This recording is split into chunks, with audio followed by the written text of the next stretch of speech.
Hey everyone, welcome back to the channel. Tonight we're slipping off our sneakers, sliding open a paper screen and stepping barefoot into a quiet Kyoto studio, lit by the soft amber of twilight. The tatami mats are warm from the fading sun. There's a faint smell of pine smoke, maybe a little ink and something unidentifiable that your nose decides to file under ancient mystery. You're standing in front of a long scroll of pristine paper, a brush in your hand, and the terrifying awareness that one wrong flick could ruin everything. No pressure, right? You probably won't survive this. Not emotionally, anyway. This is ink wash painting sumi-e, a tradition so delicate, so disciplined, that even sneezing at the wrong time could qualify as heresy. This isn't paint by numbers. This is breath brush and bold mistakes made in beautiful silence. So before you get comfortable, take a moment to like the video and subscribe, but only if you genuinely enjoy what I do here. And hey, let me know in the comments where you're tuning in from and what time it is. Always curious who's drifting off with me in which time zone.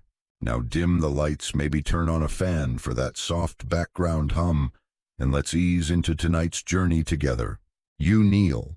The paper seems to stare at you, judgmental in its perfection. Your brush too dry, your wrist too stiff, and your heartbeat is too loud in your ears. Somewhere in the room, a tiny bamboo wind chime taps against a window. You're not sure if it's soothing or if it's mocking you. You dip the brush in the water bowl. It absorbs slowly, like it's deciding whether you're worthy. Then the ink, solid, compact, matte black, awaits its ritual. You don't dip, you grind, gently, circles on the inkstone water mixing with ink, brush twisting like a dancer learning her first steps. This process alone takes 15 minutes, maybe more.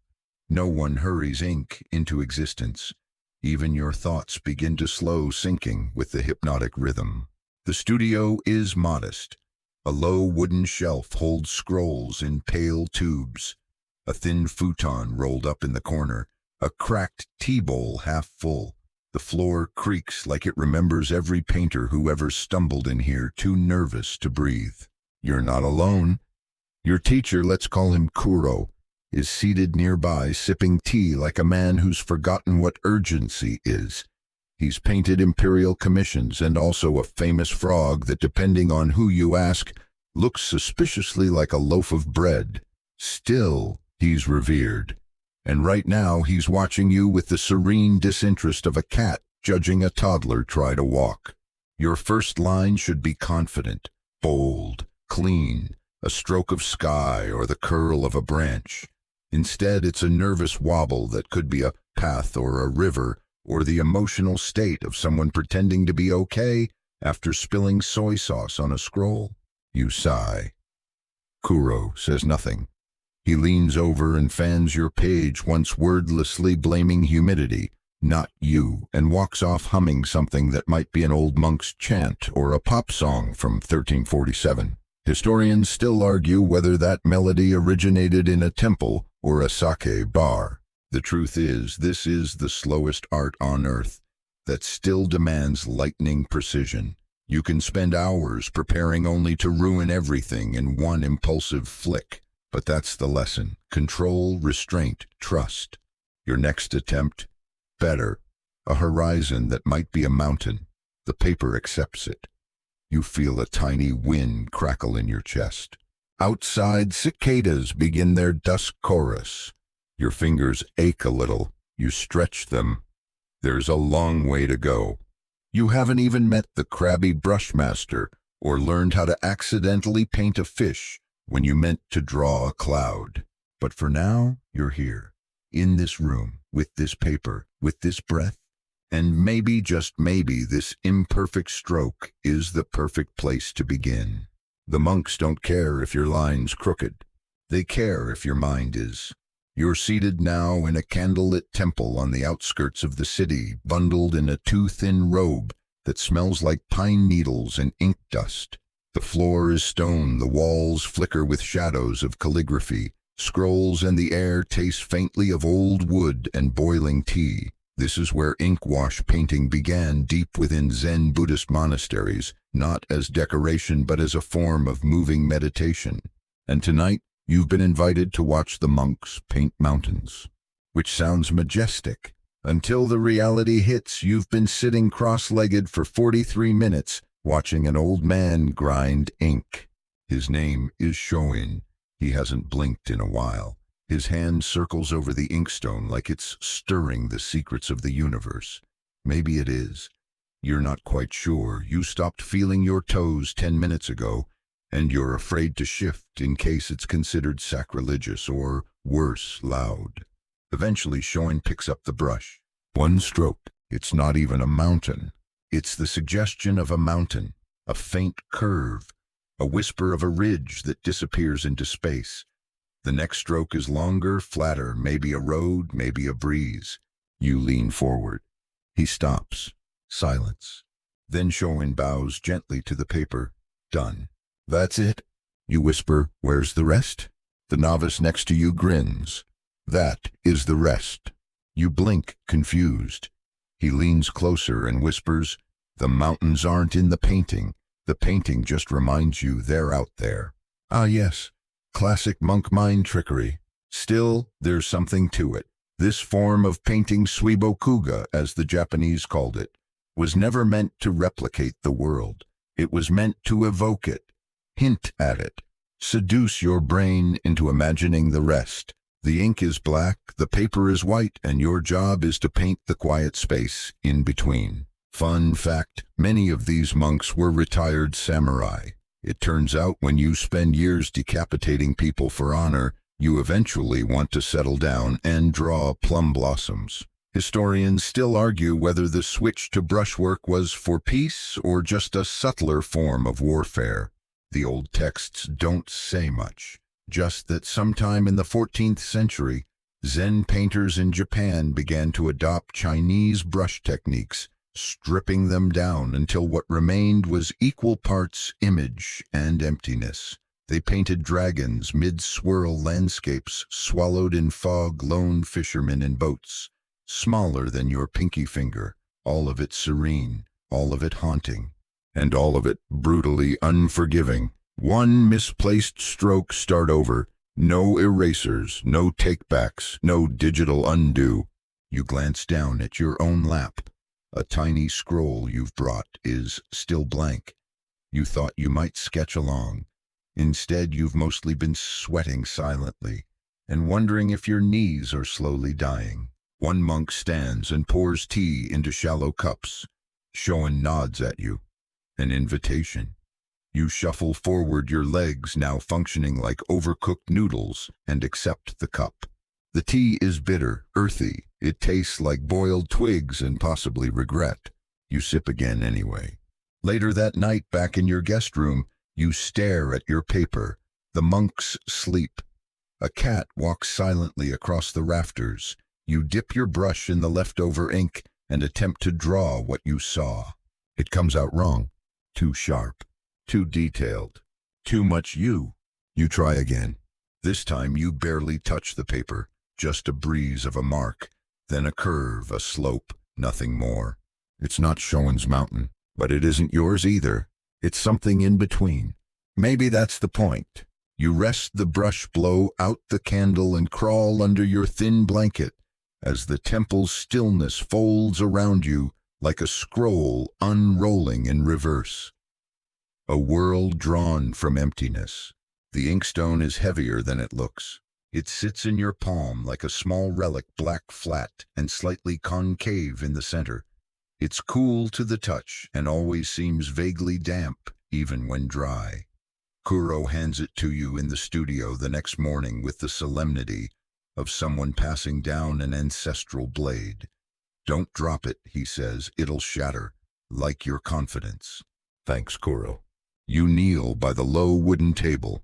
There's a shallow dish of water, a solid ink stick mat black with gold calligraphy etched along the side, and your brush stiff and dry, waiting like a skeptical old man in the corner of a party. Here's your first real task today. Make ink. Not squirt it, not uncap it. Make it. You dip your fingers in the water and drizzle a few drops onto the stone's hollow. Then, holding the ink stick almost vertically, you begin to grind it in slow, rhythmic circles, round and round and round. The stone whispers as you move like tiny footsteps over gravel. 10 seconds in your wrist is already questioning life choices. After a minute, the water darkens slightly. After 5, it's murky gray. After 10, it's finally black. And still, you're told it's too weak. The best ink isn't just dark, it has depth, layers, complexity, like wine or X's. This process is called sumizuri, and it's as meditative as it is maddening. You're supposed to breathe slowly, relax your mind, and become the ink. So far, you mostly become sweat. The ink stick smells faintly of pine soot and glue, a combination that should be awful but is weirdly comforting. You find yourself hypnotized by the circles, by the glisten of liquid black, by the low, scraping sound that seems to sync with your heartbeat. Time passes. You're not sure how much. When Kuro finally checks your progress, he dips a clean brush in and swipes it across paper. He nods, but he doesn't say good. He just moves on, encouragement monk style. You pour the ink into a smaller dish, the kind with little divots for controlling concentration. Because, and here's the real mind melter in ink wash. Black isn't just black. You'll need 5 or 6 levels of it. Pale ghost grays, murky midtones, deep saturated black. The trick isn't having more ink, it's using more water. Too much and your lines dissolve like sad soup. Too little and your brush drags like a dying cricket. Historians still argue whether some artists used a formal dilution chart or just winged it. Evidence exists for both. But one scholar insists the best painters could replicate exact ink shades by listening to the tone of the grind, which sounds like myth. But also after 30 minutes grinding ink, you kind of start believing your stone can talk too. Kuro sits beside you now and begins his own grinding faster and more fluid. He doesn't look tired. He looks focused, almost cheerful. You think this is the boring part, he says, but this is the painting. You raise an eyebrow. He taps the stone. This is where the mind begins to settle. This is where the mountain forms. Before it's drawn, it's already here. He taps his forehead. Right. Of course, Zen wizard stuff again. Still, he's not wrong.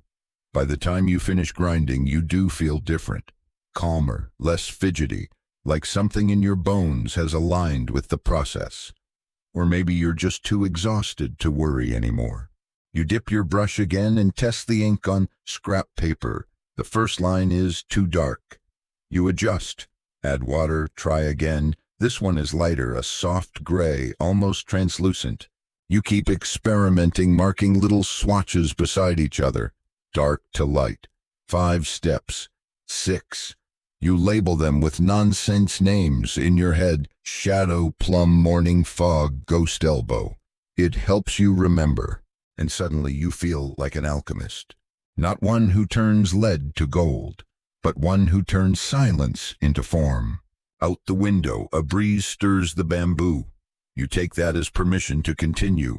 Brush in hand, ink just right, paper waiting. You pause, you breathe. And somewhere buried deep in that polished black well of pigment, a painting is already taking shape. Your brush is not a brush. It's a living contradiction.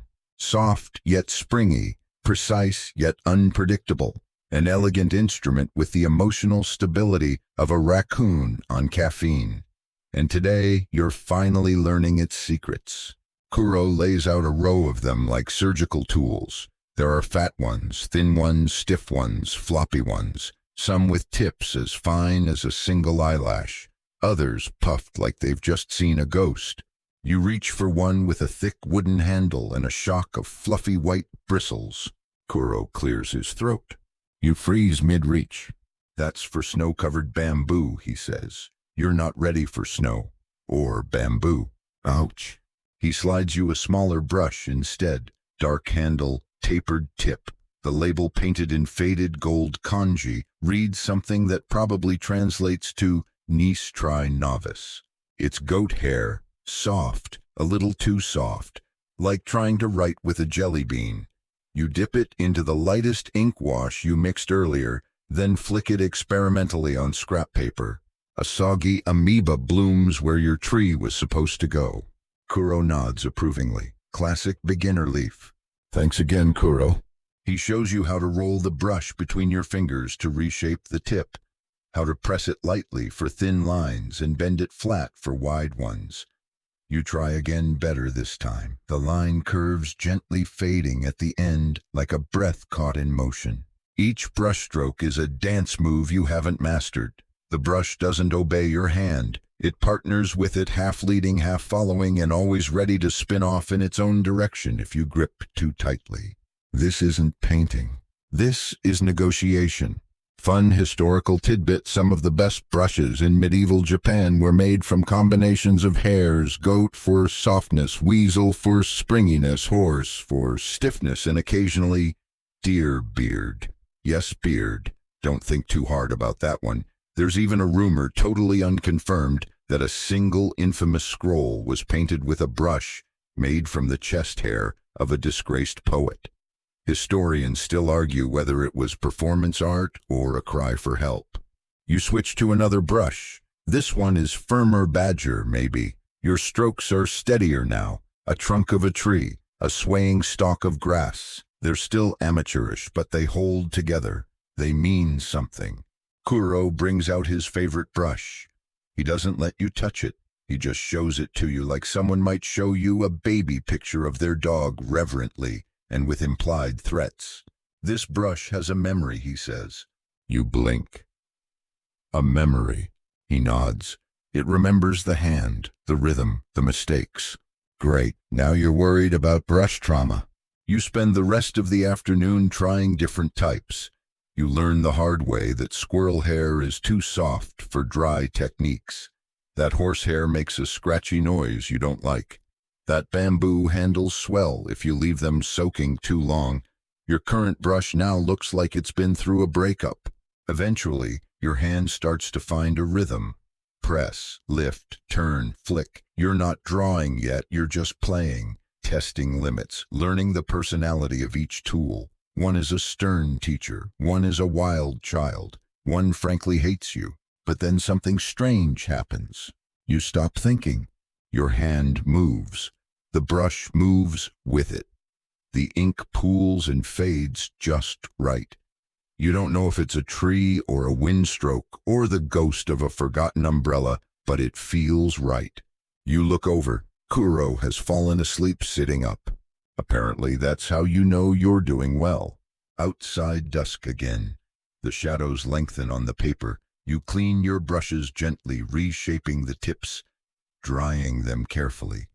There's something sacred in this ritual, something human.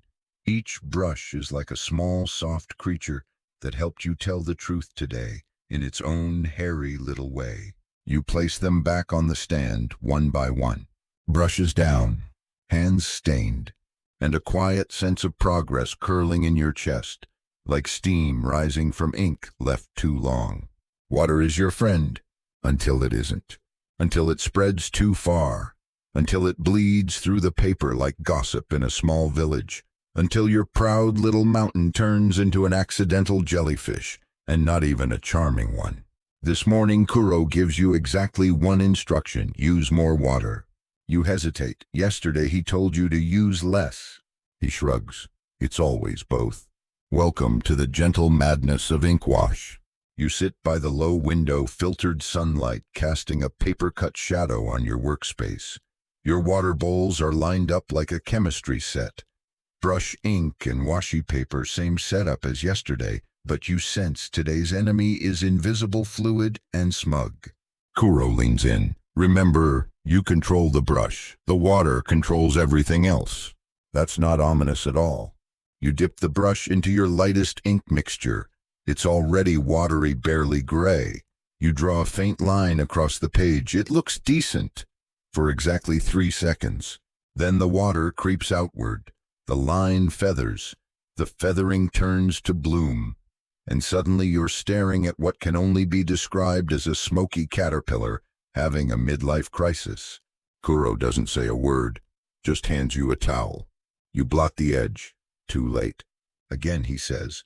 You do, and again, and again. It's like trying to write a haiku on toilet paper during a rainstorm. Here's the thing.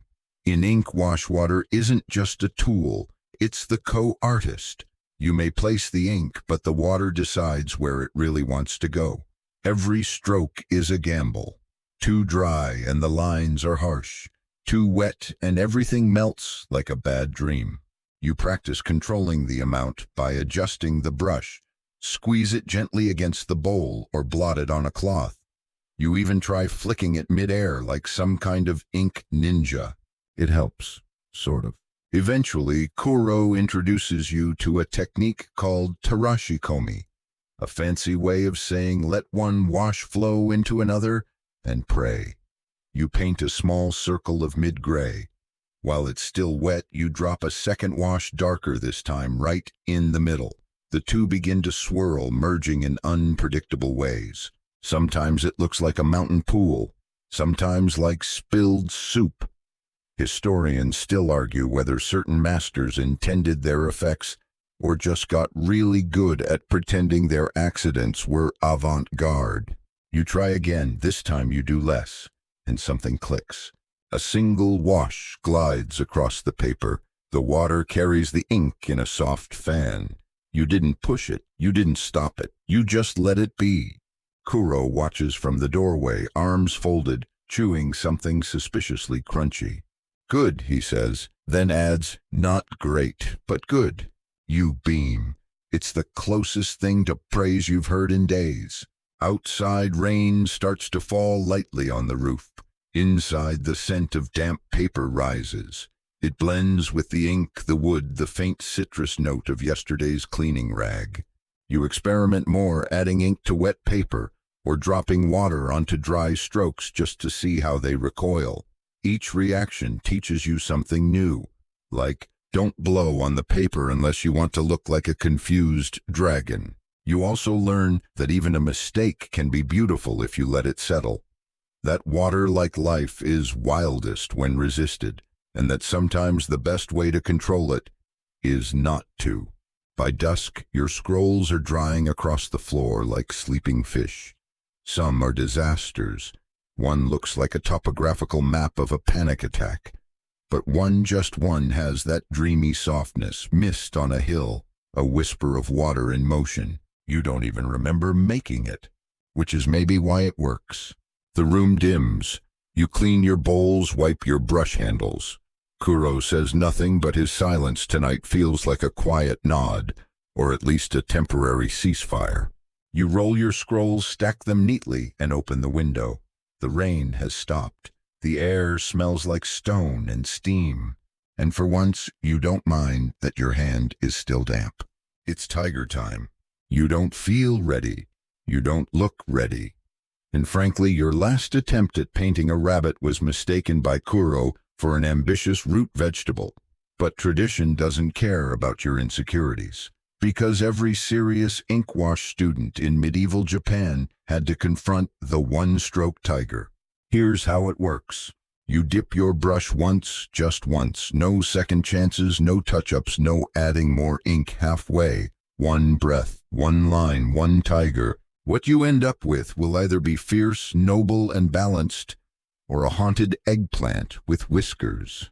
Kuro stands behind you, arms crossed. The tiger is not about detail. It's about essence. Right, essence. You can't even paint your lunch with essence. Still, you ready the brush. A long, soft-tipped one. You grind your ink a little darker this time, hoping bold pigment will disguise your inner terror. You exhale slowly. The brush hovers. And you chicken out. Kuro groans. You hesitated. You mutter, it blinked first. He doesn't laugh. He just pulls out a scroll, his tiger, painted years ago in one graceful flowing arc. It's mostly suggestion, a curved back, a flick of tail, a glint of eye. But it feels alive. like it's crouched ready to spring into the blankness. Then he rolls it up and says, "Your turn again." You try. And the result: a nervous raccoon on a trampoline, legs too short, face too long, tail possibly a worm. Still Kuro looks thoughtful. "Better than most first tigers," he says. "You didn't overthink the tail." You beam with pride, then look again at the tail. You were pretty sure that was an accident. Still, you keep trying. You're not alone in the suffering.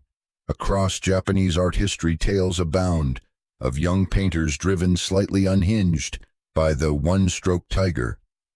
Some gave up inkwash entirely and took up flower arranging. One guy became a sake brewer and insisted he saw tiger stripes in the foam. Historians still argue whether his entire career pivot was genius or avoidance. Over the next hour, you draw at least 20 more tigers.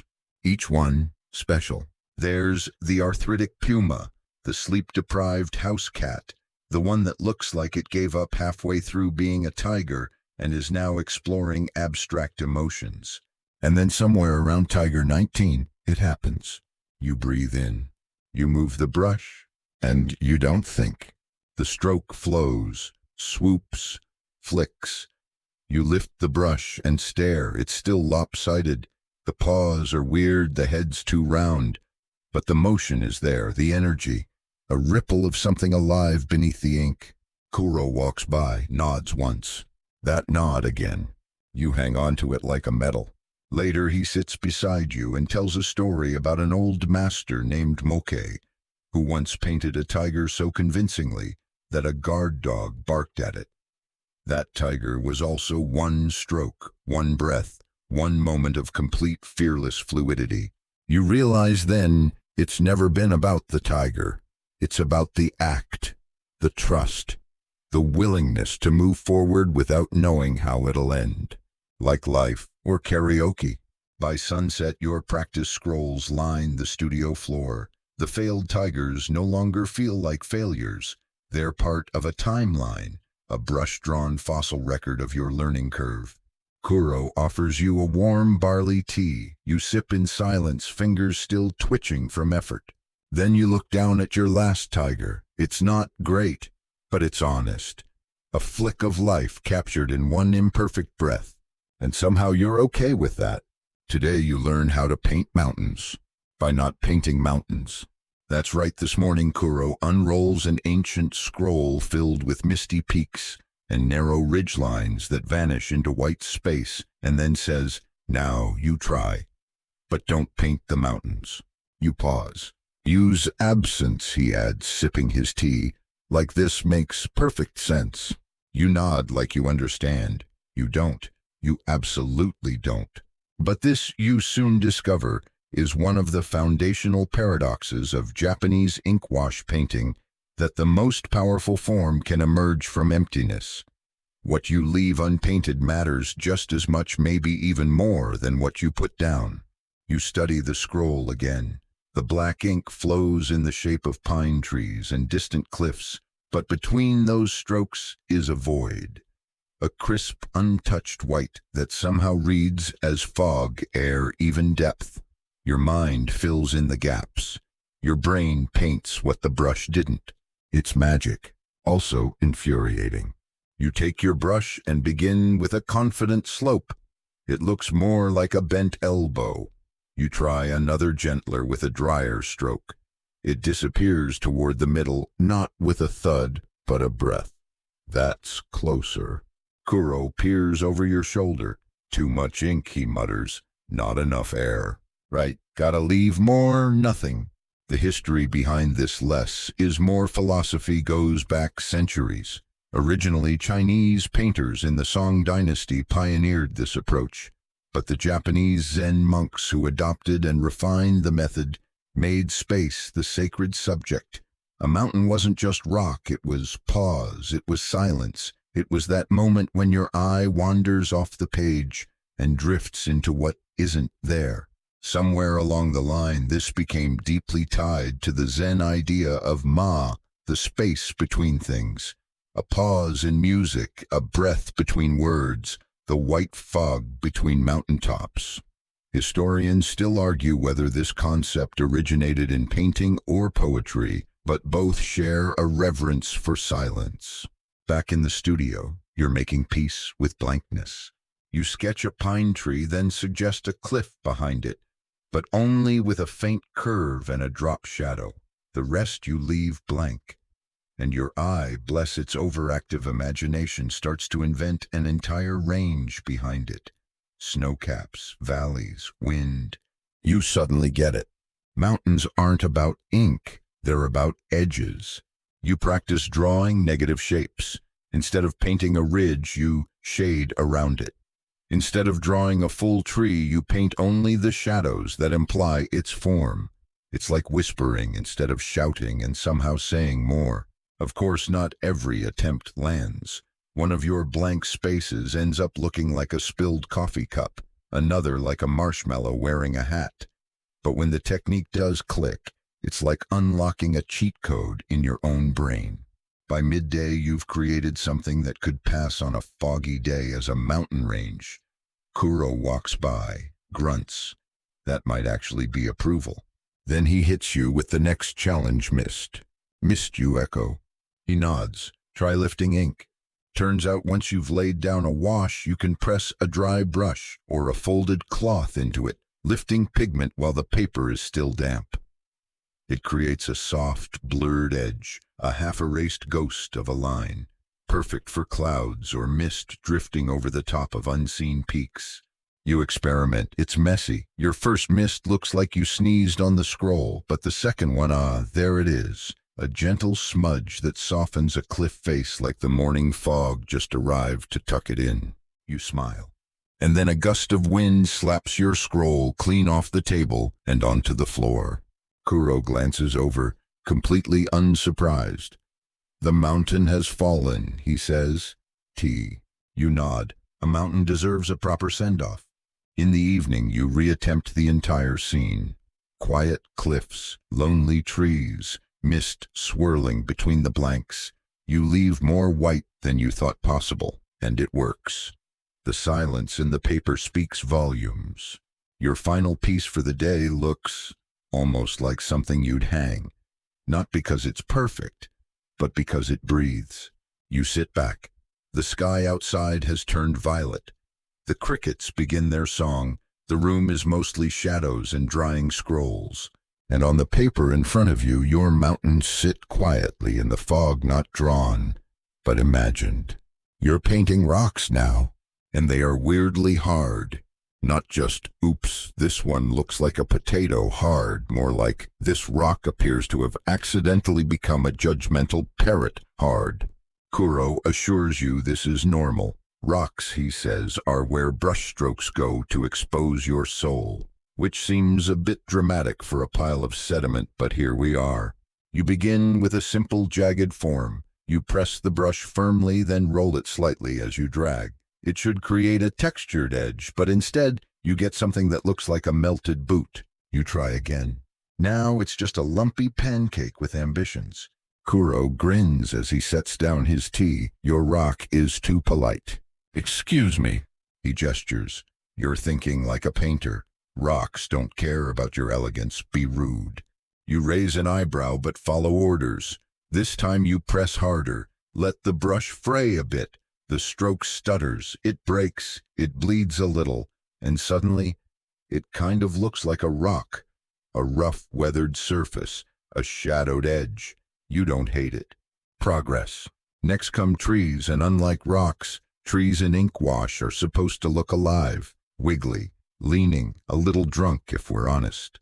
You start with the trunk, one smooth vertical stroke, then a second drier stroke beside it to suggest bark. Branches next done with quick flicks of the wrist, outward and upward, like you're tossing tiny frisbees into the void. Some look good, others resemble hands reaching for help. Kuro doesn't correct you, he just says, try the flying white. You blink. The what? The Haku Bio technique. Dry brush, light pressure, like a bird skipping over water. You dab the ink off your brush until it's nearly dry, then run it lightly across the page.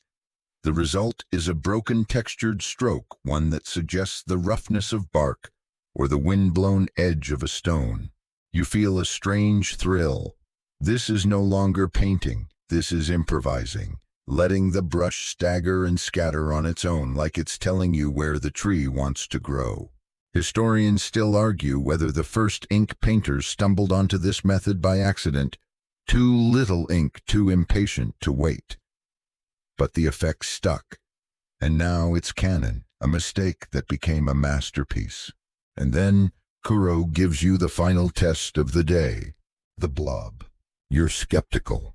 He places a piece of paper in front of you and says, paint something from nothing. Start with a blob. Find the shape inside. You blink like a Rorschach test. He nods, exactly. You load your brush with mid-tone ink and drop a loose blotch onto the page. It blooms outward, uneven, abstract, ugly. You stare, then tilt your head. Is that a rock, a crouching animal, a hill? Kuro encourages you, chase it, find the edge. You begin adding strokes, just a few. A darker line here, a shadow under that, a dab of dry brush texture. Suddenly a boulder emerges, and beside it, maybe a low shrub. You didn't draw them, you discovered them. It feels like sculpting out of fog. Outside, the wind rises. Bamboo taps against the walls.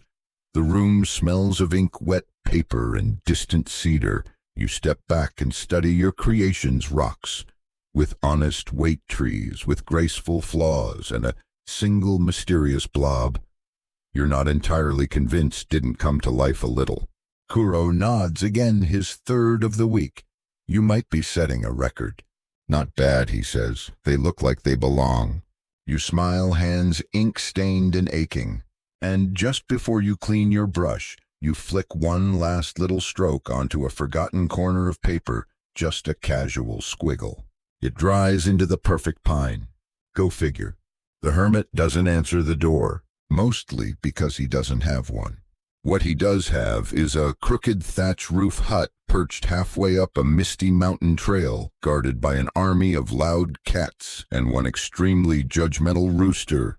You've hiked for nearly an hour to get here, breath-fogging shoes, soaked hair, doing that thing where it clings to your forehead in strands like you just lost a dramatic sword fight. Kuro sent you. Go find the ink hermit, he said. He owes me a brush. You assumed this was metaphorical. It is not. You step carefully over a cat sprawled on a mossy step. It does not move, just stares at you like you interrupted something profound. Another cat perches on a branch overhead. A third peeks from the rafters with one lazy, suspicious eye. Then you see him, the hermit. He's kneeling beside a small pond, paintbrush in hand, sketching the curve of a lily pad onto a bit of rice paper weighted with stones. His robe is patched. His beard is wild. He looks like a tree that learned to talk but chose not to. You clear your throat. Nothing. You try again. Still nothing. Finally the rooster crows loudly, and the hermit turns. You're early, he says. It's midday. He beckons you forward. You follow, still uncertain if this man is a retired monk, a woodland spirit, or just someone who's been allergic to society since 1387. Inside his home, more of a shed with dream scrolls hang from beams like prayer flags. There's a small kettle, an even smaller tea bowl, and a collection of brushes so old they look like they remember the Mongol invasions. The smell is a mix of smoke moss and what might be fermented soybeans. You explain that Kuro sent you for a lesson. The hermit raises an eyebrow. Kuro teaches lines, he says. I teach not lines. You're afraid to ask what that means. Instead, he hands you a scroll. It's not signed, just a single sweeping landscape, valleys, trees, a mountain slope, and in the middle of it all, nothing. An enormous blank space. You look up. He sips his tea. That's the wind. Of course it is. He motions for you to sit. You do cautiously. The floor creaks. A cat immediately climbs into your lap. He begins explaining his process, though explaining might be generous. He mumbles in haiku-like fragments about rhythm pulse memory and listening to the brush. At one point, you're fairly certain he says, "You must wait for the ink to breathe." Another cat walks across your scroll. You don't stop it. Instead, you ask him how long he's been painting. He thinks for a moment. "Since the war." "Which one?" He shrugs. "Exactly." You laugh. He doesn't. Then the lesson begins. He paints one stroke, soft fluid, gently twisting. A line that isn't just a tree. It's the idea of reaching, of old things that bend but do not break. Then he hands the brush to you. You hesitate. He waits. You paint your own stroke. It tries to echo his. It doesn't. Yours is stiffer, too literal, but there's something trying inside it. The hermit peers down, then nods. Too tight, but honest. You try again. Looser, slower. Eventually you begin to feel what he means by not lines. It's the space around the stroke, the tempo, the silence between each movement, painting like you're humming through your fingers. Historians still debate whether this style, vague, suggestive, empty, was born out of Zen or laziness. One scroll from the 15th century contains only a single bamboo stalk and a giant smear which some say represents enlightenment, while others suggest the artist simply spilled his tea and leaned into it. Either way, you're beginning to understand. By the end of the afternoon, you've painted almost nothing but thought, a lot, felt more, listened better. The hermit hasn't praised you once, but when you pack your things, he hands you a brush. It's old, the handle is chipped, the bristles are uneven, but he says it remembers things. You carry it down the mountain like a relic. The wind follows, and the cats do not. You wake up the next morning thinking about frogs, not the philosophical kind, not even the poetic kind, just frogs. Specifically the one on a scroll that Kuro unrolled today, with great ceremony, revealing a squat little amphibian perched on a lily pad, with the most incredibly disappointed expression you've ever seen in brush and ink. This Kuro, says pointing dramatically, is the work of Master Josui. Edo, period. A frog of elegance. You squint. It's not elegant. It's ridiculous, but also weirdly perfect. A few casual strokes, one curved for the back, two short jabs for legs, and a glorious eyebrow flourish that seems to say, "I can't believe I'm still waiting for this dragonfly to text back." "This is your next study," Kuro announces. Frogs. Frogs, and also carps and clouds. Okay then. He sets you up with practice scrolls and a few animal reference sketches. The first thing you notice is how expressive each creature becomes without much detail. A carp is rendered in 4 strokes, a frog in 5. One cloud is just a thick swoop with a dry lift at the end, and yet you can feel its fluffiness. Welcome to Kachoga, the tradition of painting birds, flowers, animals, and weather with minimalist flair. You start with the frog. Big mistake. Your first attempt looks like a melted turnip. The second appears to be mid-existential crisis. The third could be a potato cosplaying as a toad. Kuro is thrilled. "Ah, good," he says. "You found their moods." You're not sure if that's encouragement or mockery. He demonstrates one for you. It takes him 10 seconds, a few flicks, a tiny eye, a rounded mouth, and suddenly there it is, a frog who knows too much. Next up, carp. You study traditional examples. One scroll shows a koi leaping upstream. In a single fluid stroke, its body tapering into a flick of tail that seems to shimmer right off the paper. You attempt your own. The first one resembles a sad noodle. The second looks alarmingly like a sleeping sausage. Kuro offers a helpful suggestion: stop thinking about fish. Think about motion. You frown, but motion doesn't have gills. Exactly. So you try again, painting not the body of the carp, but the way it moves, an S curve through the ink, thicker, near the center, tapering at the ends. You dry brush the edge, creating a sense of flow. It's not perfect, but it feels like something just swam by. Now clouds, which seem easy until you realize clouds are mostly nothing. Soft edges, fluffy middles, suggestion over certainty. Your first few look like spilt milk. One turns into what Kuro calls a tragic loaf. But then you try painting one with no outline, just a faint wash dry brushed into the page, like breath on a mirror. And it works. It drifts there on the paper, round and sleepy. You take a moment to appreciate the weirdness of this journey. A week ago you couldn't control a straight line. Now you're painting moody frogs and emotionally complex koi with tools made of goat hair and philosophical trauma. Historians still puzzle over the purpose of these whimsical animal paintings. Were they metaphors, meditations, doodles that got canonized? One Edo-era scroll features a heron wearing what may or may not be sandals. No one knows why, and the debate is heated in certain academic circles. But for you, the joy is in the absurdity, the softness, the surprise of finding a personality in 5 strokes or less. By the end of the day, your scrolls are full of creatures, frogs, mid-leap carps, twisting clouds drifting, and one absolutely haunting owl that you swear judged you from the moment it dried. Kuro looks through them in silence, then points to one frog. This one, he says, he knows something. You're not sure what the frog knows, but you're glad it came from your hand. You are now in the business of painting places that feel like dreams. Not actual dreams. You're not drawing flying turtles or staircases made of soba noodles, but places that make the viewer want to lie down, take a nap, and maybe wake up as a wandering poet. Today's challenge is landscapes designed for tranquility. Kuro calls them sleeping scrolls. These are the ones you hang when you want your walls to whisper instead of shout, he says. Landscapes where nothing dramatic happens, where the loudest sound is a breeze thinking about blowing. That's your new aesthetic. Nothing happens and it's beautiful. You begin with gentle hills, not dramatic cliffs, not towering peaks, just quiet slopes that roll like the folds in a futon.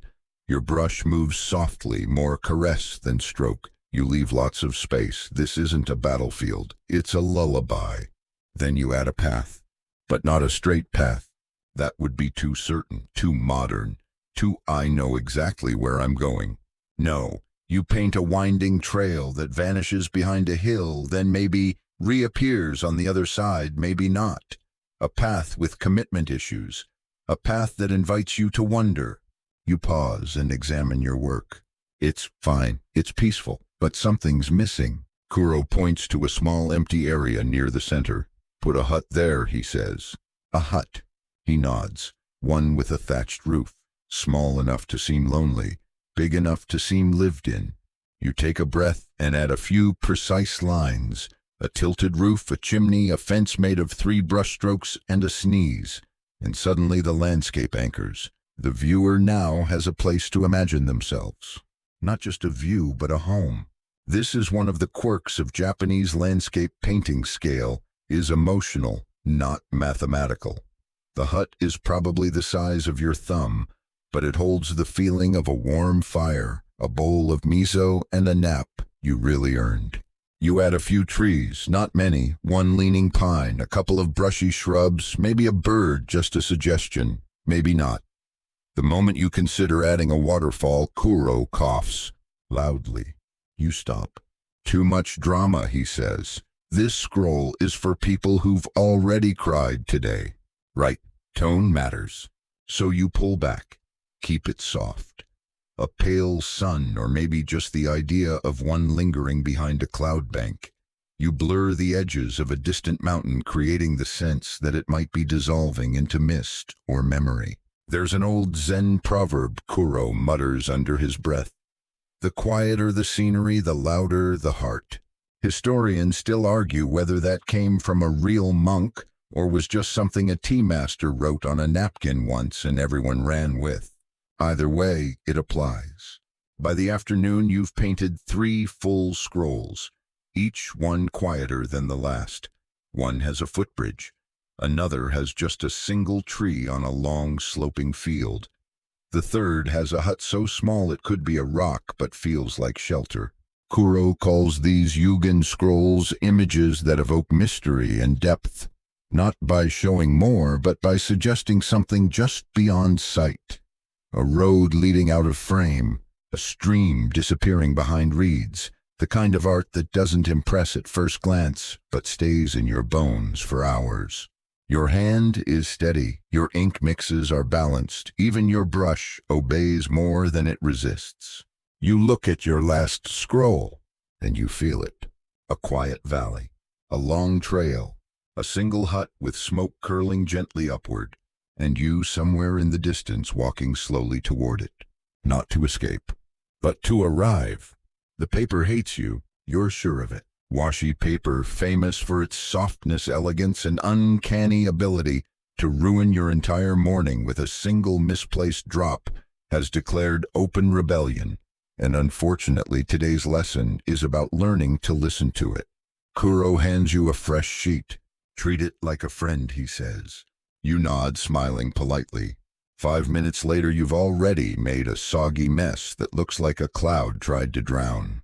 Washi, you learn, is not like canvas or Western watercolor paper. It's thinner, more absorbent, more sensitive. One brushstroke too wet, and it bleeds everywhere.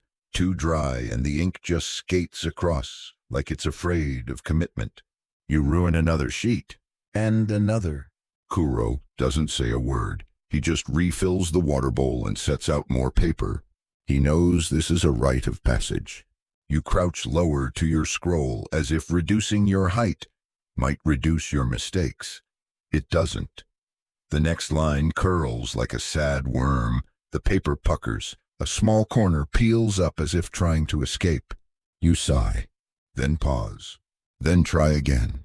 This time you remember something Kuro said yesterday. The paper speaks before the ink touches it. At the time you'd assumed he was being poetic. Now you realize he meant it literally. You begin watching the paper more carefully, how it bends under moisture, how it darkens before the brush even settles. You start to sense what it wants. Not dominance, not perfection. Respect. You change tactics. Instead of rushing the stroke, you wait. Let the brush hover. Let the ink gather just enough. Let the moment stretch. Then stroke. And this time, the line holds. The paper accepts it. You exhale. It's a strange thing realizing your opponent has always just been a partner with opinions. Washi isn't sabotaging you. It's helping you slow down. Fun fact, traditional washi is handmade using the inner bark of the kozo plant, Japanese mulberry. The process involves steaming, stripping, soaking, beating, filtering, and then carefully drying the sheets on wooden boards in winter sun. Every page you're ruining today was likely crafted over weeks, with hands more patient than yours, and probably way less caffeine. Historians still debate whether the irregular textures in washi were intentional or just happy accidents. Some scholars claim the bumps and fibers were prized for giving ink unpredictable character. Others say it was the 1400s, everyone was winging it. Either way, you'll learn to work with it. You start a new scroll. This time you test each area before laying down ink. You let the first few lines dry before adding more. You use drier brushes on fibrous patches, wetter ones on smooth areas. You even start rotating the paper mid-stroke, something you've seen Kuro do like a sushi chef, flipping the fish at just the right angle. And slowly a scene begins to emerge. A narrow path, a leaning pine, a curve of mountain just barely inked in the corner. The paper bends in places, warps, slightly absorbs the ink like it's been waiting for it. You almost don't breathe. When you finish, you hold it up. The paper waves a little in the air, catching the light. It's imperfect, fragile, slightly wrinkled, just like it should be. Kuro walks by. He looks at it, then at you. He gives a short nod. That one, he says, fought you less. You smile. Later, as you clean up, you run your hand gently across the pile of discarded scrolls. Failures, yes, but also little teachers. each one with a lesson hidden in the bleed. You bow to them just a little, and for once you think they bow back. Today you earn the keys to the kingdom. It's called the 5 hairs brush. Kuro unwraps it from a long black cloth like it's a blade forged in ancient fire. You've ruined enough cheap ones, he says. Let's see what you do with a real brush. It's smaller than you expect. Slender, balanced, elegant. The bristles taper to a perfect needlepoint fine enough to split a hair, steady enough to trace a spider's sigh. Legend has it the 5 hairs brush is so named because its tip is composed of exactly 5 perfectly arranged strands of weasel goat and maybe, depending on the maker, divine intervention. Some artists claim it can paint the arc of a leaf with the grace of a falling petal. Others say it's temperamental, like an opera singer in brush form. Either way, it's a milestone. The kind of tool you don't receive until your teacher is pretty sure you won't drop it in the water bowl. Kuro watches you hold it. Don't grip too tight, he says. It's not a broom. Fair. You test a few lines, thin as whiskers, delicate as breath. The brush glides like it's on silk. Even the lightest touch leaves a whisper of ink. This is not a brush for bold statements. It's for nuance, for grace, for finishing touches that make a scroll sing instead of mumble. You practice tiny forms, the curl of a vine, the outline of a teacup, the shimmer of a dragonfly's wing. Every flick, every lift, every micro-adjustment of your wrist makes a difference. Kuro brings over an old scroll. It's a landscape, broad washes, misty valleys, but the real magic is in the details. A tiny figure walking across a bridge, a crane mid-step, a single stem of grass barely taller than the width of your fingernail, all done with the 5 hairs, he says. That's where the scroll breathes. You try it out. On your own scroll you add a reed beside a pond, a ripple around a fish, a faint swirl of wind near a hut.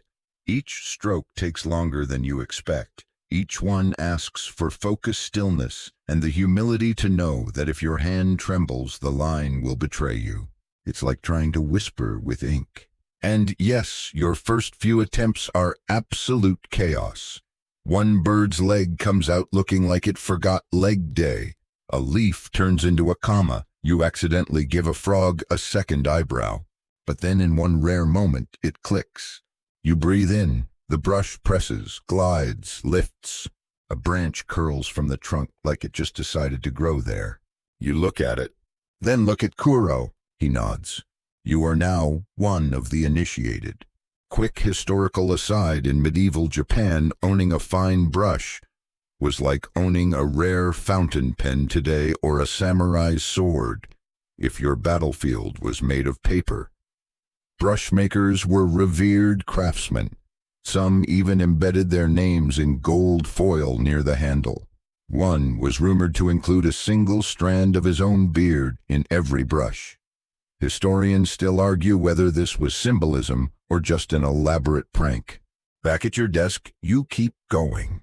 You redo an old scroll one you'd abandoned 2 days ago. This time, instead of scrapping the composition, you refine it.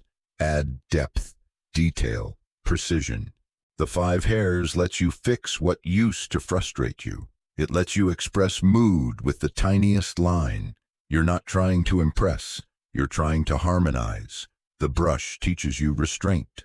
By dusk, your scrolls are different. Not flashier, not louder, just more alive. Each detail feels intentional. Each stroke has breath in it. You clean the brush with extra care, patting it dry like a newborn bird. Then you rest it on a handmade holder shaped like a tiny bridge. Kuro says, it's bad luck to let a fine brush lie flat on the table. As the studio darkens, Kuro lights a candle and hands you tea. No speech, no ceremony. But you both know what this means. You've crossed another threshold. And now, your lines can finally whisper back. You've made a terrible mistake. You agreed to a commission. Kuro looked entirely too pleased when he informed you this morning. The village elder wants a scroll for his tea room. Something calming. You'll do it. You blinked. Me. Kuro just nodded and returned to grinding ink like he'd dropped a casual recipe suggestion, not a request that might unravel your entire nervous system. So now here you are, heart-pounding, brush hand trembling slightly, a full blank scroll unrolled before you like a challenge issued by the gods. This will be your first real painting for someone who isn't obligated to like it. Not Kuro, not a cat, not a half-asleep hermit, a paying client, a respected local elder who once scowled at a ginkgo tree for bending too enthusiastically. No pressure. You sit, breathe, try to remember everything you've learned. Negative space, soft mist, suggestive detail, the 5 hairs brush, now elevated to mythic status in your mind. Kuro leans over and drops a heavy scroll weight on the corner. Make sure your hut is modest, he says. He hates flashy roofs. Got it. You begin sketching the outline in faint pencil lines just to map the composition. A winding path, a gentle hill, maybe a small bridge. You lay in the first washes with a light touch, softening the hills with a dry brush. So far, so peaceful. But halfway through adding a pine tree, your brush slips. It's minor, just a tiny ink blot near the base of the hill, but it glares at you. The ink is already drying, too late to lift. You panic. Kuro walks by, peeks, shrugs. Add a rock. You blink. What? Add a rock, he repeats. That's what they're for. So you dab a small patch of darker ink over the blot. It becomes a stone. Then you add a few more for balance. Suddenly the path curves around a rocky outcrop you hadn't intended, but which now works. A tiny accident has become part of the plan. Historians still argue whether most compositional elements in early scrolls were deliberate or just exceptionally well-framed mistakes. A popular theory suggests that one famous painter, Sesshu Toyo, pioneered his iconic splashed ink landscape style after sneezing mid-brushstroke. No one knows for sure, but you believe it. You continue. Next comes the hut. You paint it small, humble, set back into the slope with a faint trail of smoke curling upward, a soft detail that implies someone is inside boiling tea or gently aging into wisdom. You take your time with the trees, layering needles with the 5 hairs brush until they look like they're barely whispering. You dab faint shadows under the eaves of the hut. Then with the lightest wash you add a sky that's almost clouded. Kuro watches silently. You don't ask for feedback. You just keep painting. An hour passes, maybe more. Finally you sit back and study it. It's not perfect. One of the trees leans a little too much. A distant ridge is probably more abstract than intentional, but the scroll feels right. Gentle, balanced, peaceful, and most importantly done. Kuro walks over. You brace yourself. He squints, crosses his arms, then grunts. He'll probably cry. You stare at him. From joy or disappointment, he shrugs. Unclear, but he's old. Crying happens. The next morning, the scroll is delivered tied with soft string wrapped in plain cloth. You're not there for the unwrapping. You don't ask Kuro how it went, but later you find a small tin of sweet rice crackers on your desk with a note for the brush hand. Keep it steady. No signature. You smile. Your first commission, minor panic, accidental blot, unexpected rock. And one man's tea room now has a tiny peaceful world to hang between sips of tea. Not bad for someone who just last week accidentally painted a fox that looked like a chicken. Today's challenge is birds. Flying birds. Birds in motion. Which sounds delightful until you realize how unbelievably easy it is to make a majestic crane look like a confused dumpling with wings. Kuro drops a scroll in front of you first thing this morning. It's full of delicate forms, swallows sweeping across a river, cranes mid-landing, tiny sparrows perched on impossibly thin branches. Every stroke is alive. Every curve suggests feathers balance gravity. You can feel the motion. You look at your brush. You look at your paper. and you prepare for public humiliation. You start with the outline of a crow, a simple profile, wings extended, but your brush snags halfway through and leaves a tail that's more snail trail than aerodynamic elegance. You try again. This one looks like a black jelly bean with aspirations. The next is, let's be honest, just a meatball doing yoga. You sigh. Kuro walks by and peers down. Why are your birds so round? You glare at the paper. They're mid-puff. He doesn't laugh, just mutters, keep going. You switch to studying reference scrolls from the Edo period. One artist, Ito Jakuchu, painted roosters so expressive they looked like they were plotting your downfall. His cranes were so ethereal they seemed mid-conversation with clouds. You notice a pattern, no outlines, just expressive curves. Open space. One wing might be a single curve, a tail, just two faint flicks and a dry edge. So you change tactics. You don't draw a bird, you gesture one. You load the brush, exhale, and let the line arc upward. You press lightly at first, then heavier, then lift a wing. Another flick lower, this time a tail. The eye is a dot. The feet, optional. And somehow it works. Not a bird, a sense of a bird, mid-flight, heading somewhere beyond the scroll's edge. Kuro peers over again. That one, he says, isn't trying so hard. Which, coming from him, might as well be a standing ovation. Encouraged, you move on to smaller birds, sparrows, swallows. Their bodies are rounder, quicker. Your brush barely touches the paper before lifting. You even try a robin. It turns out okay, until you give it a beak that looks more like a sideways question mark. Fine, you call it an interpretation. Birds in flight are among the hardest subjects in inkwash because they combine everything: speed, simplicity, movement, and anatomy. And since you're working in monochrome, every feather, shadow, and gust of wind must be implied in a few ghost-thin lines. Historians still argue whether certain birds in ancient scrolls were ever meant to be real species. One famous scroll from the Muromachi period features a bird no ornithologist has successfully identified. Some say it's a mythical spirit. Others claim it was just a badly rendered duck the artist was too proud to abandon. You sympathize.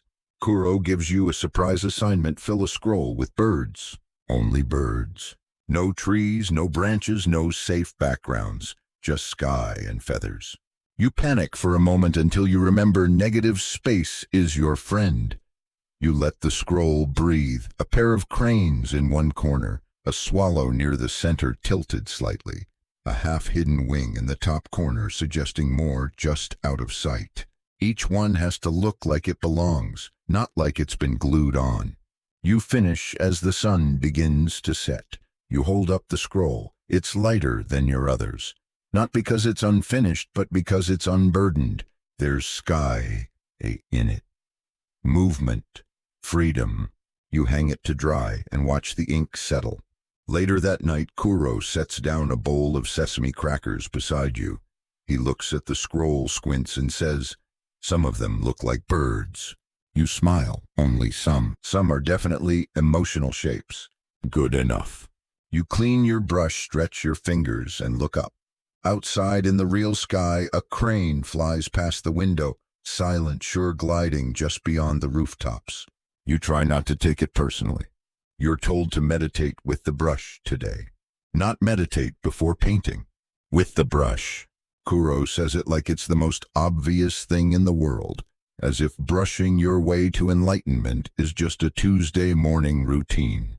He spreads out a mat, lights a single stick of sandalwood incense, and instructs you to sit Caesar style, straight back, hands resting gently on your knees.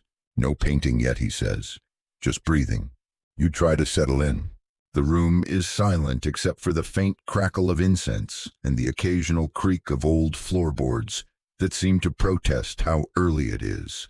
Light from the paper window glows pale and diffuse. Then, without speaking, Kuro places your brush across your palms. You and this, he says, will learn to breathe together. Okay, you breathe. The brush doesn't. You try again. Kuro begins slow, rhythmic grinding of ink. You sync your breath to the sound inhale during the circle exhale during the lift. You close your eyes and feel the weight of the brush, not heavy but present, balanced, slightly damp from yesterday's use. After a few minutes you begin to sense something steadier, not magic, not revelation, just calm. Eventually Kuro nods toward the paper. You may begin. You dip the brush, not to paint a thing, but to move with the breath. A single stroke, a curved line, the width varying with pressure and pace. You're not painting a mountain or a bird, just motion. This is mokuso, the meditative practice of clearing the mind through ink, and it's oddly effective. Stroke after stroke, you lose track of where one ends and another begins. Your arm moves like it's no longer trying to create something, just express the fact of being. One line curves like a wave, the next like a breath of wind over grass. Another curls back into itself, a quiet spiral. There's no subject, no goal, just stillness in motion. Somewhere in the background, Kuro is painting too. You steal a glance. His brush barely lifts from the page. It glides, sometimes slowly, sometimes with a sudden flick, then settles again. He's painting what could be bamboo leaves, or thoughts, or time itself folding softly. You return to your paper.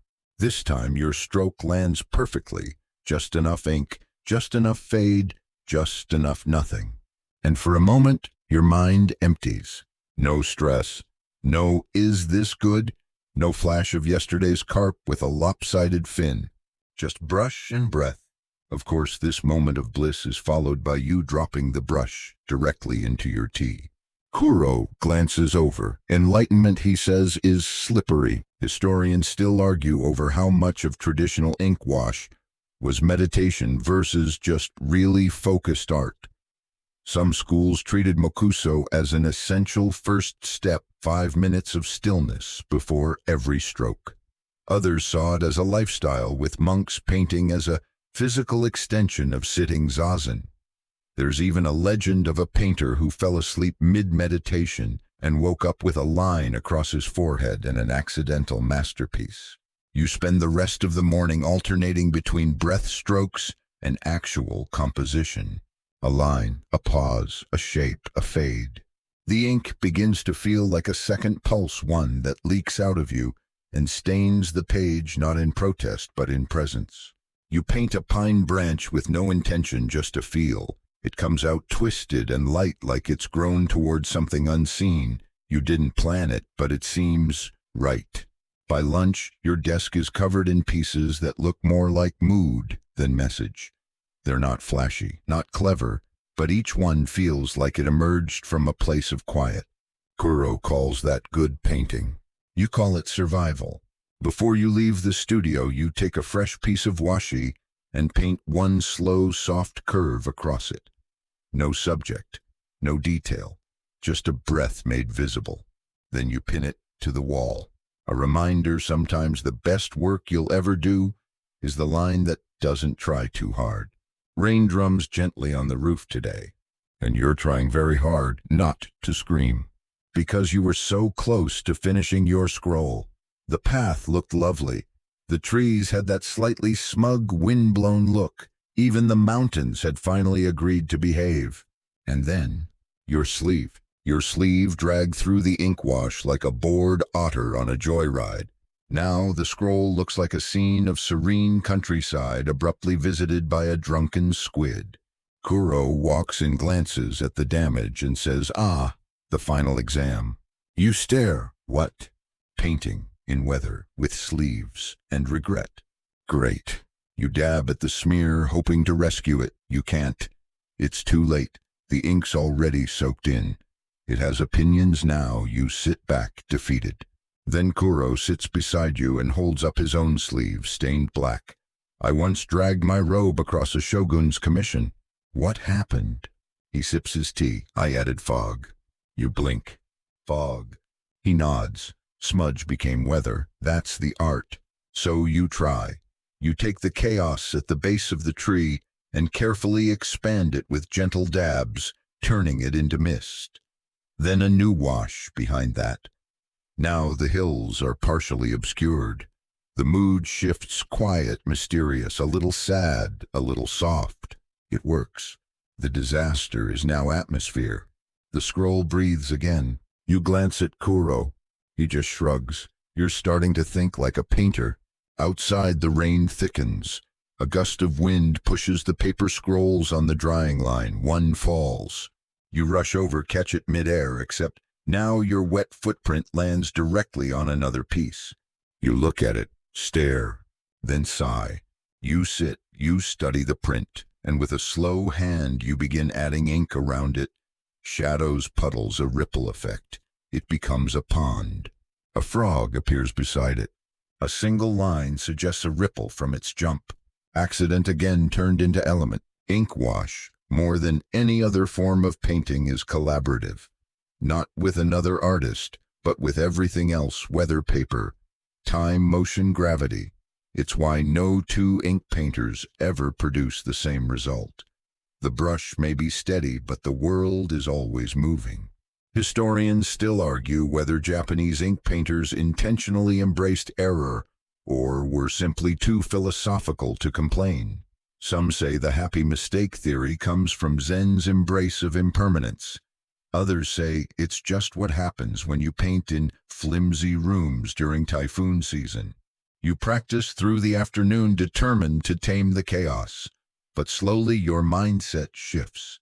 You begin inviting it. You let drops fall where they may. You flick water onto half-dry ink to see how it blooms. You paint under the eaves while the wind tries to steal your brush. You keep the paper angled, tilted, unpredictable. It's messy, glorious. Even your brush begins to lean into it. The lines lose their stiffness. They wiggle, they sway, they move like they're enjoying this. You draw a mountain in the distance, blurry, rain-soft.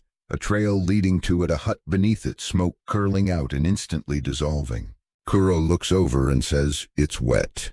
You nod. "So was I." He smirks. That night, you leave the window open a crack. The air smells of ink and cedar. You pin one scroll to the wall, not perfect, not symmetrical, but alive with movement. And you sleep well. Because today you didn't just fight the rain. You danced with it. White space is terrifying. It just sits there, silent, open, waiting, like a guest at your dinner party who hasn't touched their food and might be quietly judging your life choices. Today, Kuro announces, you will not paint. You pause mid-grind. Won't. He nods. You will leave things unpainted and see if that's enough. You're skeptical. How can nothing be part of the art? How can absence mean presence? But you should know better by now. This is Ma again, the sacred space between things. Not a mistake, not laziness. A conscious pause, a deliberate breath. And today, your job is to make the white parts of your scroll say just as much as the black ones. You begin by sketching a narrow scene, a hill, a stream, maybe a few reeds along the water's edge. You paint softly only where necessary. One rock, one tree. You leave the sky empty. It feels like cheating. Kuro walks by. He doesn't comment, just hands you tea and sits. You sip in silence, letting the scroll stare at you, and something strange happens. The space feels full. The absence isn't absence, it's opportunity. It's where the wind lives, where the light enters, where your eye finishes the story. It's also incredibly hard to get right. You try again. This time, a fishing boat. A single stroke for the hull, 2 for oars, a faint shape for the fisherman. The entire right side of the scroll blank. Kuro glances over. He nods. That's loneliness. You didn't mean to paint loneliness, but now that he says it, you see it. Your mind fills in the cold morning air, the silence of the lake, the distant plink of water against the boat's hull. You add nothing more, because more would be too much. In the afternoon, you experiment with bolder restraint. One scroll shows a mountain ridge, but the peak is missing, left unpainted. just a curve of snow implied by the ink that isn't there. You paint a forest with only tree shadows, a village at night suggested only by the glow around a lantern. Each scroll feels lighter and more alive. It's not minimalism, it's presence through absence. A difficult lesson in letting go. The hardest part, knowing when to stop. You hesitate, you hover, you itch to add more, but you resist. Historians still debate the origins of this obsession with emptiness in Japanese aesthetics. Was it Zen Buddhism, tea ceremony influence, a cultural allergy to clutter? Whatever the cause, it became foundational. Architecture, gardens, poetry, all of them built as much from what's not there as what is. In ink wash painting, it's the white space that lets the black ink sing. Kuro tells a story of a painter who once submitted a blank scroll to an art contest. The judges were outraged. "This is nothing." The painter replied, "Exactly." He didn't win, but the scroll ended up in a temple.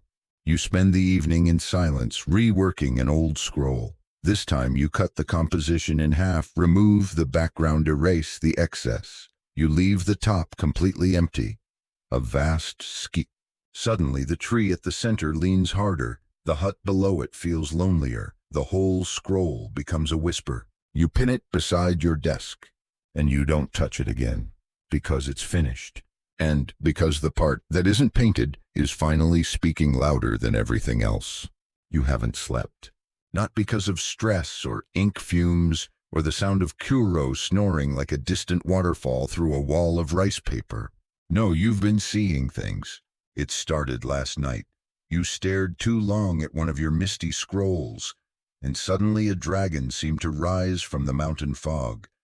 Just a hint, a curl of smoke, a jagged claw eyes made from negative space. You blinked. It was gone. Then later, while grinding ink under the flickering light of a paper lantern, the swirling pigment seemed to form a face, not human, not angry, just watching. Kuro didn't help. He just said, "Good, you're beginning to see the ink's memory. Not creepy at all." This morning you wake up groggy and a little suspicious of your own imagination. But Kuro is already laying out scrolls filled with demons, dragons, and storm spirits. "They're all real," he says. "You mean metaphorically?" He sips his tea. "Metaphor is just myth with manners." "Right. So today's lesson, ink phantoms. These aren't monsters from horror films. They're brush spirits, the result of suggestive strokes and atmospheric washes that trick the brain into seeing what isn't fully there. You begin with fog, layer after layer, softening the hills, letting white space lead the way. You dab at shadows with a dry cloth, creating the illusion of movement wisps curling in empty valleys. And there, just beyond a pine, a shape. Maybe a creature, maybe a cloud, maybe both. You lean closer. It's nothing, but it feels like something. This is the art of Yugen again, mystery depth and the unseen lingering just outside the edge of the frame. Japanese ink painters loved this stuff. Ghosts, dragons, tengu, those sneaky, long-nosed spirits, not just for drama, but to suggest that the world of your painting might be bigger than what's shown. Kuro tells you about Sesshu Toyo, again, how he once splashed ink in frustration and saw a demon's face appear in the mess. He painted around it, shaped it, refined it, and the result, a scroll still debated today for its accidental genius. Historians argue divine inspiration or lack of sleep. You relate. You try your own hand at a dragon in the mist. You begin not with a defined form, but with smoke-thin washes over pale ridges. Then in a bolder stroke you hint at a tail, then claws, then a single curved line for a horned head. You never connect the shapes. The viewer will do that. You let the suggestion breathe. And as it dries, you see it. Not a cartoon dragon, not a medieval beast. Just presence, a thing that might be watching. Next up, demons. Not the fire and brimstone type. These are quiet demons. Shadows in the bamboo, shapes behind the waterfall, You use darker ink, quick strokes, sharp angles. Nothing fully formed, everything slightly off-center. You're not drawing a demon, you're inviting the feeling that one could emerge at any moment. It works, a little too well. Kuro chuckles as you flinch at your own scroll. You're getting better. You mutter, "It's scaring myself." He nods. Exactly. By late afternoon, your brush hand is twitching. Your eyes are dry, and every puddle of ink on your desk looks like a haunted forest. And yet you feel something new. You're no longer painting what's there. You're painting what's near. What might be? What whispers behind the trees when no one's looking? You add a final touch, 2 faint strokes in the background of a landscape barely visible, easily missed. But if someone stares long enough, maybe a dragon, maybe a storm spirit, maybe their own imagination. You sign the scroll. Kuro looks it over, says nothing. Then finally, "I'd hang that." You exhale. As the sun sets, you clean your tools. You drink a warm, slightly bitter tea. You lie down among hanging scrolls that move gently in the breeze. And just before your eyes close, you swear the dragon winks. The studio feels twitchy. Not you? Well, maybe a little, but everyone. Even the cats are on edge. One has perched itself on top of Kuro's inkstone, guarding it, like a tiny, suspicious lion. Something is off. And then you hear it. Gossip. Kuro mutters something under his breath as he passes your desk. The novice at the window snickers. Even the old scroll cutter in the corner, who's usually only interested in tea and clouds, raises an eyebrow. You glance up. What's going on? Kuro frowns. A rival studio. Oh no, not the mythical other painters. Apparently there's another artist across the river, Tetsuro. Fast strokes, flashy compositions, bold drama. Rumor has it he paints dragons using 2 brushes at once, and once sold a scroll to a daimyo's mistress for a bag of silver and a basket of soba. Kuro grumbles. His mountains look like overcooked dumplings. You're not sure if that's an insult or a snack review. Still, curiosity gets the better of you. You sneak a peek at one of Tetsuro's works. A student brings it over a scroll, traded in secret, like it's contraband. It's bold. The ink is heavy, the lines wild. There's motion drama splash. But also ego. Every stroke is loud. You half expect one of the rocks to yell at you. You return to your desk, trying to refocus. But now every brushstroke feels like it's being compared. You imagine a tiny Tetsuro peering over your shoulder, snickering. Kuro senses this. "Don't chase noise," he says. "You'll trip over your silence." You nod. Then he adds, "Also, if Tetsuro sends someone to borrow our brushes, I will personally sabotage them." Right. Rivalries in the ink world aren't always loud. Sometimes they're all passive-aggressive scroll placements and accidental water spills. Historians still debate whether a famous studio fire in the 1500s was caused by a tipped lantern or a jealous ink apprentice with a grudge and too much sake. You settle back into your work. You decide to paint something completely unimpressive. A bowl.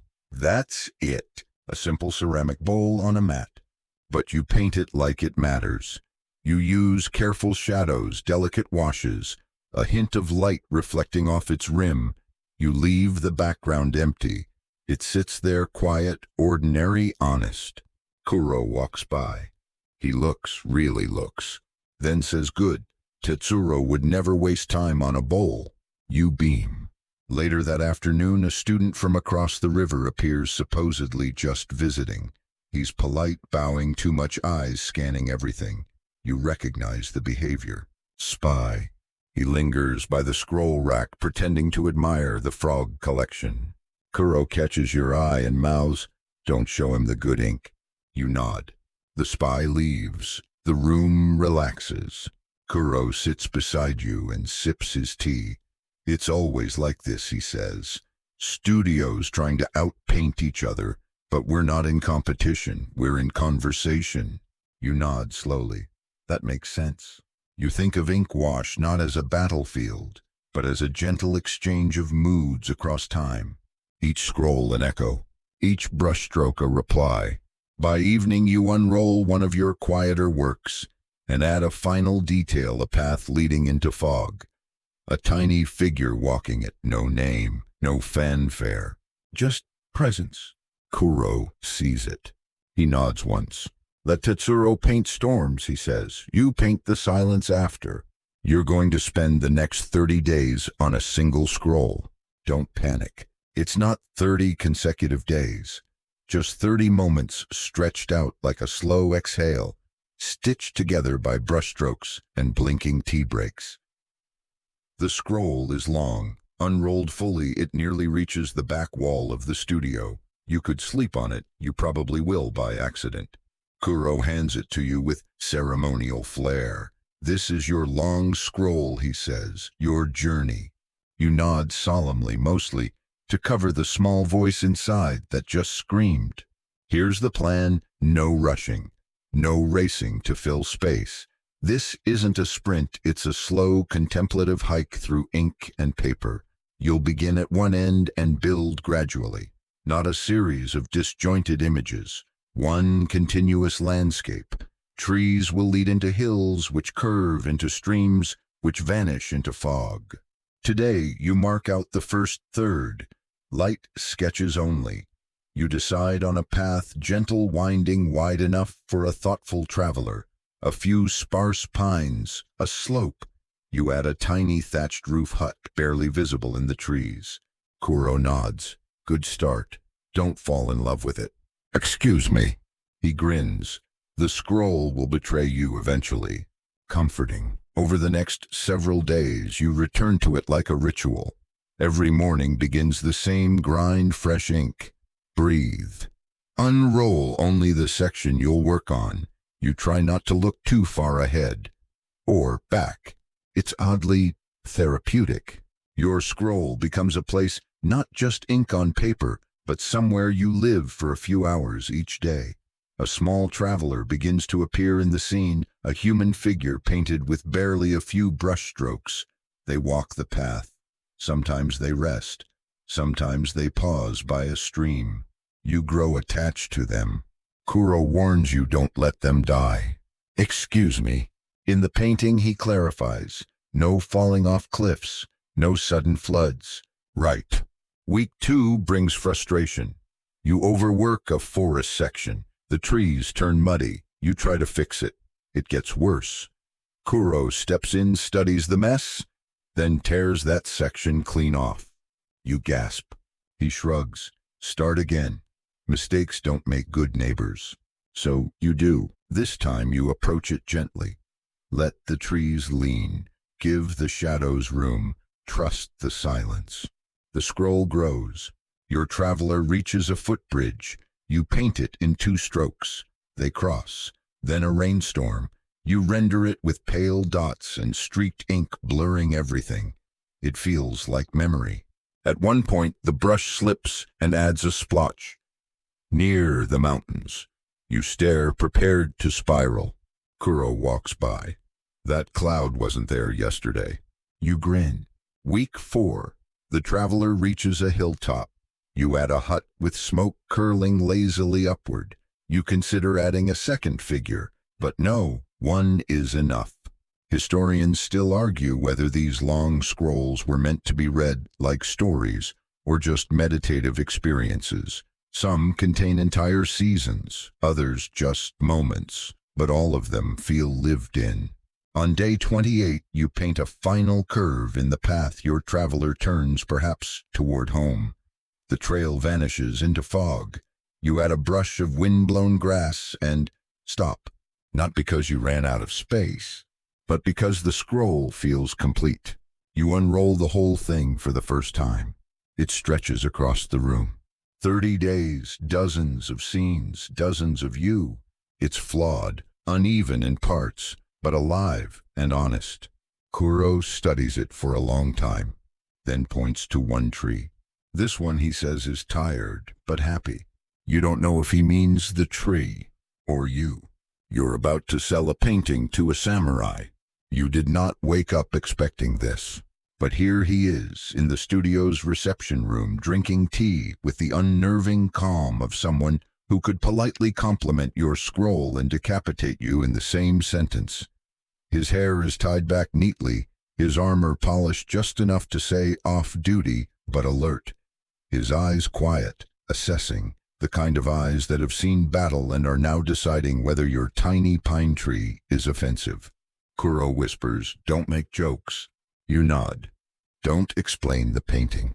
You nod harder. "Don't look him in the eye unless he invites it." You're now nodding at the floor. Apparently the samurai's looking for a scroll to hang in his tokonoma, a recessed alcove in his tea room. Something peaceful, calming, nothing too dramatic, as he puts it. He says this while wearing a sword. You lay out 3 of your best scrolls. One with a meandering path through mist. One with a quiet hut near the sea. One your favorite with a pale moon above distant mountains and a tiny traveler walking toward it.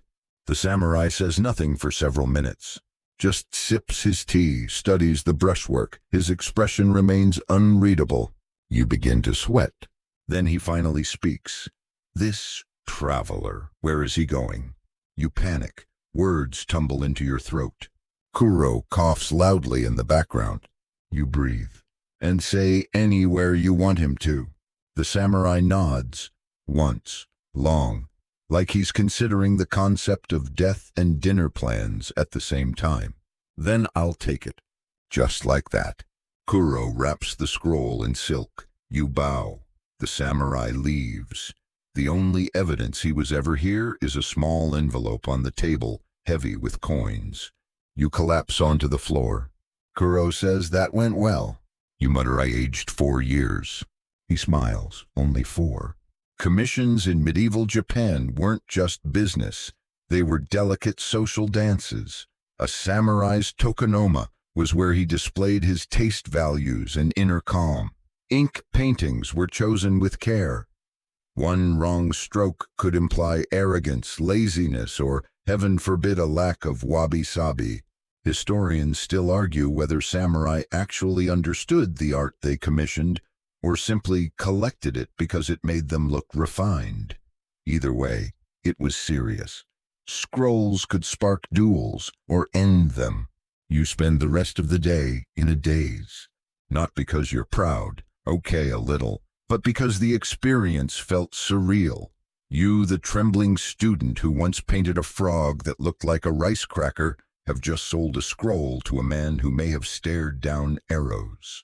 You find the leftover scrolls and re-roll them carefully. They feel different now, not better, just seen. Kuro approaches. You're a real painter now, he says. You scoff. Because I sold 1 scroll. No, he says. Because you let someone else walk inside it. You sit quietly with that. Then as the sun dips low, you pour yourself a cup of tea, unroll a fresh scroll, and begin a new path. No samurai in mind. No client. Just ink breath and a hill that fades softly into silence. Your hands ache, not in that noble artistic way, more like the cramping ink-stained why do I still hold the brush like a fork kind of way.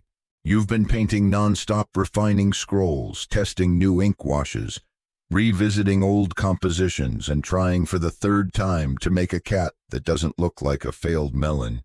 Your fingers are stiff, your knuckles snap when you stretch them, and one of your thumbnails is permanently dyed gray. Kuro notices. He sets down a small dish beside your scroll. In it, salty plum and a tiny cloth soaked in warm rice water. Hands, he says. You blink. What about them? You need them. Treat them like friends. You roll your eyes. I treat my friends better than this. He smirks. You should. So reluctantly, you pause your brushwork, soak your fingers, and stretch your hands. The warmth seeps into your joints, and for a moment you realize just how much these hands do. They grind the ink, they press the brush, they balance the scroll, hold the paper, correct the chaos, without complaint, mostly. Today, you're not expected to paint anything grand, just to keep going. You go back to the basics: clouds, small grasses, the texture of rock. You experiment with brush angles, water ratios, and compositions with more negative space than you're used to. And you realize every tiny improvement has added up. The first grasses you painted weeks ago were stiff, overworked, confused. Now they lean gently, curved, relaxed, confident without being smug. You compare two scrolls, one from the early days, one from this morning. It's like comparing early morning mumbles to actual conversation. You smile, not because you're done improving, but because you're not. Progress is the quiet miracle of repetition. Historians rarely mention this part. They talk about the masterpieces, the pivotal moments, but not the 10,000 brushstrokes between. Not the half-done scrolls, the ink smears on bedding, the finger cramps, or the moment when you finally realize, oh, I've gotten better. Even the mistakes are improving. Your failed bird today still looks like a bird, just one that's seen things. You remember a scroll you nearly tossed weeks ago, a landscape that felt lifeless off. Today, you take it out again. You rework the foreground with a dry brush, add a small boat in the river, soften the sky, and somehow it clicks. You've rescued it. You've changed. Kuro says, your strokes have breath now. They're not just shapes.